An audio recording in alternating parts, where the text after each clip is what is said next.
मिले हैं। NEET paper leak मामले की जांच जब तेज हो चुकी है, सीबीआई ने एक और आरोपी की गिरफ्तारी कर ली है और ये गिरफ्तारियों की संख्या लगातार बढ़ रही है। महाराष्ट्र के लातूर से नंजू धप्पा की गिरफ्तारी हुई है। छात्रों को नंबर दिलाने का भरोसा देता था नंजू, नंबर दिलाने के बदले पैसे वसूलता था नंजू धप्पा नाम का ये शख्स, जो कि स्टूडेंट्स को ये आश्वासन देता था कि नंबर्स दिलाऊंगा, नंबर्स बेहतर होंगे, इसके एवज में वो छात्रों से मोटी रकम वसूलता था। अब सवाल ये कि सीबीआई ने एक और आरोपी की गिरफ्तारी कर तो ली है, लेकिन क्या इस मामले में यानी कि पेपर लीक मामले में प्रॉक्सी कैंडिडेट बिठाने में या फिर छात्रों से अलग अलग प्रलोभन देके पैसे वसूलने के इरादे में सिर्फ क्या नंजू धप्पा अकेला है या फिर इसके कोई और साथी भी हैं? अब नंजू की जो है वो गिरफ्तारी हो चुकी है। सीबीआई ने एक और आरोपी को पकड़ लिया है महाराष्ट्र के लातूर से और आगे इस मामले पर इन्वेस्टिगेशन चल रही है। जैसे कि इससे पहले मैंने बोला कि ओएसिस स्कूल भी पहुंची थी सीबीआई की टीम, जहां पर प्रिंसिपल से कई ऐसे जवाब मिले जिससे इस पूरे मामले का सच सामने आ सके। बड़ी खबर इस वक्त की, सुप्रीम कोर्ट ने माना कि पेपर लीक हुआ है। इस मामले में कई कड़े सवाल भी एनटीए से पूछे गए हैं कल की सुनवाई में। इन सबके साथ ही 11 जुलाई को नीट मामले में अगली सुनवाई की तारीख दे दी है सुप्रीम कोर्ट ने। सीबीआई को जांच रिपोर्ट पेश करने के निर्देश दिए गए हैं। बुधवार तक सीबीआई को मोहलत दी गई है। बुधवार तक सीबीआई को इस पूरे मामले पर आगे जांच को बढ़ाना होगा। पेपर लीक तक एनटीए को सुप्रीम कोर्ट का आदेश यहां पर दिया गया है। पेपर लीक पर एनटीए इस पूरी जानकारी को दे, कहां-कहां फर्जीवाड़ा हुआ, कैसे हुआ। सुप्रीम कोर्ट ने कहा फर्जीवाड़ा करने वाले छात्रों की पहचान की जाए, उसकी जानकारी दी जाए। सुप्रीम कोर्ट ने कहा पहली बार पेपर लीक कब हुआ, एनटीए इस बात का जवाब दे। कहां-कहां पेपर लीक हुआ, कौन-कौन इसमें इन्वॉल्व रहा और किस स्तर पर ये पेपर लीक हुआ है। यानी कि क्या थोड़ा बहुत हुआ है, थोड़ी बहुत जगह ऐसी घटनाएं हैं या फिर ज्यादातर जगह ऐसी घटनाएं हैं। एक इशारा भी सुप्रीम कोर्ट ने दे दिया। ये कहा कि अगर सही जानकारी सामने नहीं आती है और धांधली इसी तरीके से सामने आती रहती है तो इस बात की गुंजाइश है कि एग्जाम दोबारा कराना पड़े। हालांकि एनटीए की तरफ से, केंद्र सरकार की तरफ से लगातार ये कहा गया कि इतनी बड़ी धांधली नहीं है कि एग्जाम को दोबारा कराया जाए। अब 8 जुलाई यानी कि कल इस मामले को सुना है सुप्रीम कोर्ट ने। सुनवाई के साथ ही एनटीए को जवाब देने के लिए भी कहा है। जो जानकारियां हैं एनटीए को वो सुप्रीम कोर्ट के सामने रखनी होंगी। 11 जुलाई अब अगली तारीख भी दी गई है। ये इस पूरे मामले को सुना जाएगा। आदित्य इस खबर को लेकर ज्यादा अपडेट के साथ जुड़ गए हैं इंडिया न्यूज संवाददाता आदित्य। जंतर मंतर पर कल इंडिया ब्लॉक के यूथ संगठनों ने खूब हंगामा किया, प्रदर्शन किया, साथ ही साथ सुप्रीम कोर्ट ने एक पहलू पर कल बात की है। सवाल अब बहुत बड़ा ये कि एनटीए से जो रिपोर्ट मांगी है, अगर वो रिपोर्ट संतोषजनक नहीं होती है तो क्या सुप्रीम कोर्ट की तरफ से रीनीट का फैसला सुनाया जा सकता है। इन सब के साथ ही सीबीआई की जांच तो लगातार बढ़ रही है और एक के बाद एक खुलासे अभी भी जारी है।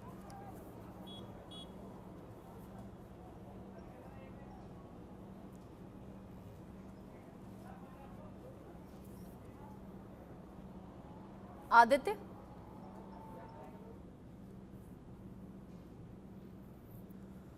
आदित्य तक शायद आवाज नहीं पहुंच पा रही है। आदित्य से हम दोबारा कनेक्ट करने की कोशिश करेंगे। सीबीआई से जिस तरीके से सुप्रीम कोर्ट ने सवाल पूछे, एनटीए से सवाल पूछे, इस पूरे मामले को लेकर एनटीए को पक्ष रखना होगा, ये बताना होगा कहां-कहां पेपर लीक की घटना सामने आई, किस तरीके से पेपर लीक हुआ, साथ ही साथ सीबीआई ने अपनी जांच में अब तक क्या पाया। रितेश मिश्रा जुड़ गए हैं बिहार के पटना से मेरे साथ में। रितेश, एपी सेंटर, बिहार और झारखंड अभी तक की जांच में सामने आ रहा है। सवाल बहुत बड़ा ये कि अभी तक सीबीआई ने जांच में क्या पाया, एनटीए कैसे सफाई पेश करेगा, अब उस रिपोर्ट पर डिपेंड करेगा सुप्रीम कोर्ट आगे क्या करता है। बिल्कुल 11 जुलाई को जो हियरिंग होने वाली है उसको लेकर एनटीए भी जवाब तैयार कर रही है और दूसरी तरफ सीबीआई की इन्वेस्टिगेशन भी काफी तेज हो चुकी है। एनटीए से सीधे कोर्ट का यही सवाल है कि आखिर पेपर लीक कैसे हुआ, इसके पीछे क्या कुछ कारण है और अगर मामला पूरा सीबीआई जांच को चला गया है तो फिर एनटीए क्यों अड़ा हुआ है कि पेपर लीक नहीं हुआ है, वो क्यों एग्जामिनेशन को कैंसिल नहीं करने की बात कर रहा है। तो ये तमाम सवाल जो हैं वो एनटीए से पूछे जाने वाले हैं और एनटीए को बाकायदा पूरे प्रूफ और साक्ष्य और एविडेंसेस के साथ कोर्ट में ये सिद्ध करना होगा कि एग्जामिनेशन जो है वो लीक नहीं हुआ है या कुछ लोगों को ही इसका फायदा हुआ है। दूसरी तरफ अगर सीबीआई की बात करें तो सीबीआई की इन्वेस्टिगेशन स्टेटस क्या है इस रिपोर्ट को कोर्ट तलब करने वाली है और इसको लेकर सीबीआई की इन्वेस्टिगेशन काफी तेज हो चुकी है। एक तरफ इन्वेस्टिगेटिव जो टीम है वो लगी हुई है, दूसरी तरफ रिपोर्ट भी बनाई जा रही है कि अब तक क्या क्या हुआ। अपडेट मैं आपको बता दे रहा हूं, एक बार फिर से झारखंड के माफ कीजिएगा, हजारीबाग सीबीआई की टीम पहुंची है, ओएसिस स्कूल पहुंची, वहां से कई सारे डॉक्यूमेंट्स उसे मिले हैं। दूसरी जो बड़ी खबर है वो ये है कि 4 लोगों की रिमांड बढ़ा दी गई है, जिसमें ओएसिस स्कूल का जो प्रिंसिपल है एहसानुल हक, वाइस प्रिंसिपल लोकल पत्रकार, और अमन सिंह जिसकी गिरफ्तारी हुई थी धनबाद से। इन लोगों से सीबीआई को काफी महत्वपूर्ण जानकारी मिली है। उसी जानकारी के आधार पर सीबीआई लगातार रेड कंडक्ट कर रही है। कई सारे उसको अहम डॉक्यूमेंट्स भी मिले हैं और आने वाले 1-2 दिनों में कोई बड़ी गिरफ्तारी हो सकती है। तीसरी महत्वपूर्ण अपडेट की अगर बात करते हैं तो इसमें यह है कि जो संजीव मुखिया और जिस रॉकी की तलाश सरगर्मी से सीबीआई कर रही है, उनके बारे में जानकारी मिली है कि ये झारखंड के ही किसी गांव या किसी जंगल वाले इलाके में छुपे हो सकते हैं। तो वहां पर सीबीआई की टीम लगातार रेड कर रही है, लगातार रेड्स कंडक्ट कर रही है ताकि इनकी गिरफ्तारी हो। और सीबीआई ये तमाम चीजें 11 जुलाई से पहले कर लेना चाह रही है, ताकि जब कोर्ट में माननीय सर्वोच्च न्यायालय में रिपोर्ट सौंपने की बात, क्योंकि कोर्ट ने सीधे सीधे कहा है, जांच में अब तक सामने क्या आया, महाराष्ट्र के लातूर से एक और ताजा गिरफ्तारी नंजू नाम के शख्स की हो गई है, जिसने बाकायदा पैसे इसलिए लिए कि नंबर दिलवा दूंगा। अब ऐसे कई खुलासे हैं जो होने बाकी हैं। स्टेप बाय स्टेप सीबीआई की जांच जारी है। मेरे साथ में विष्णु जुड़ गए हैं जयपुर, माफ कीजिए प्रशांत यादव मेरे साथ में जयपुर से जुड़े हैं, और साथ ही साथ दिल्ली से आदित्य मेरे साथ में है। आदित्य, सीबीआई को अभी तक की जांच रिपोर्ट तैयार करनी होगी, अभी भी गिरफ्तारियां हो रही हैं, अभी भी जांच को आगे बढ़ाया जा रहा है, साथ ही साथ एनटीए को कोर्ट में सेटिस्फाई करना होगा, सुप्रीम कोर्ट को यह बताना होगा कि जांच चल रही है और धांधली उतनी बड़ी नहीं है जितना बड़ा देश में विरोध है। तब जाकर सुप्रीम कोर्ट मानेगा, वरना सुप्रीम कोर्ट कह चुका है अगर धांधली बहुत बड़ी हुई है फिर तो दोबारा से एग्जाम कराना होगा।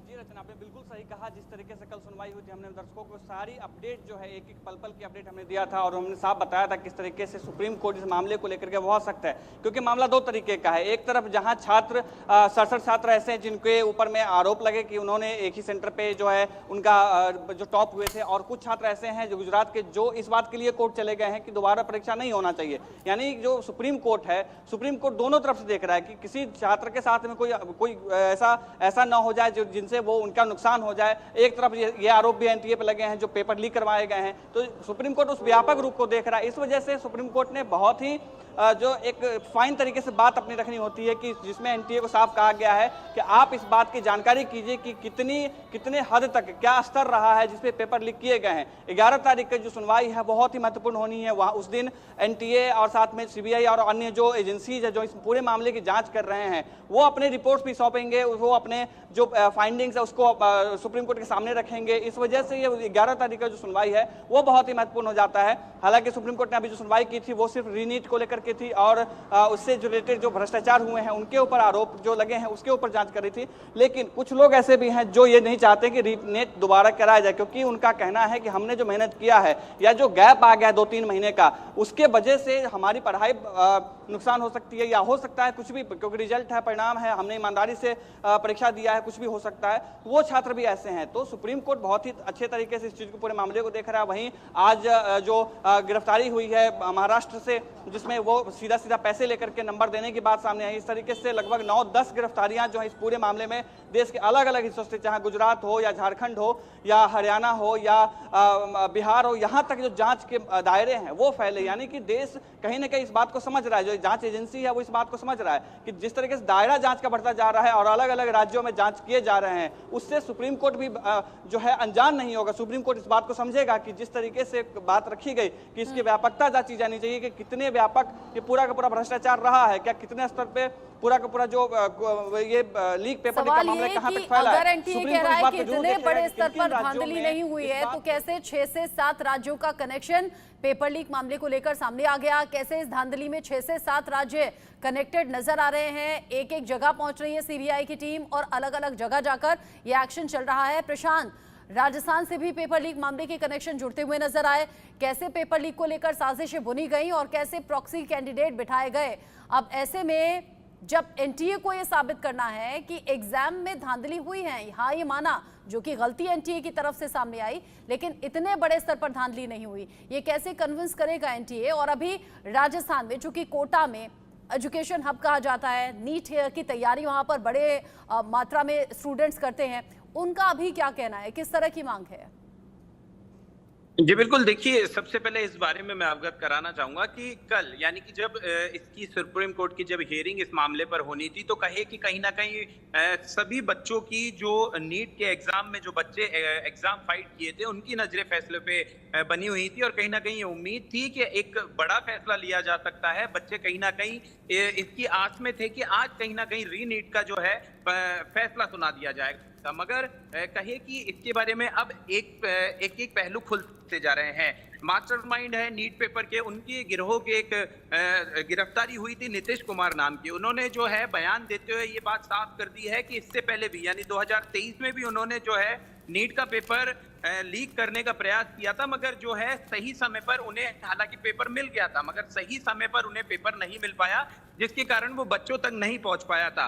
उसी से उन्होंने सबक लेते हुए 2024 के लिए एक साल पहले से तैयारी चालू करी और राइट टाइम वो पेपर लिया और राइट टाइम उन बच्चों तक पहुंचाया जिन बच्चों को उन्होंने वो नीट का पेपर उपलब्ध करवाया, लीक करवाया।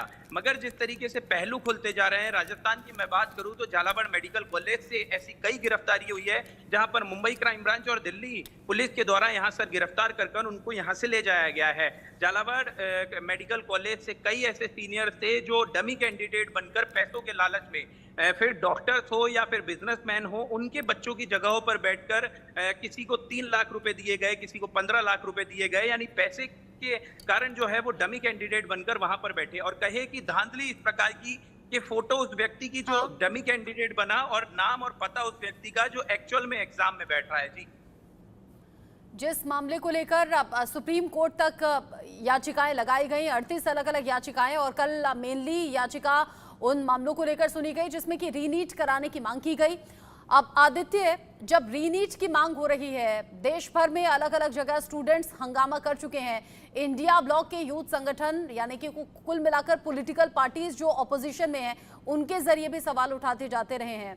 कितनी गुंजाइश ऐसी लगती है या फिर क्या संभावना लगती है कि रीनीट होगा, यानी कि दोबारा एग्जाम होगा, या फिर इसी में जो दोषी होंगे उनके खिलाफ सजा होगी और बाकी एज इट इज रहेगा, काउंसलिंग आगे होगी?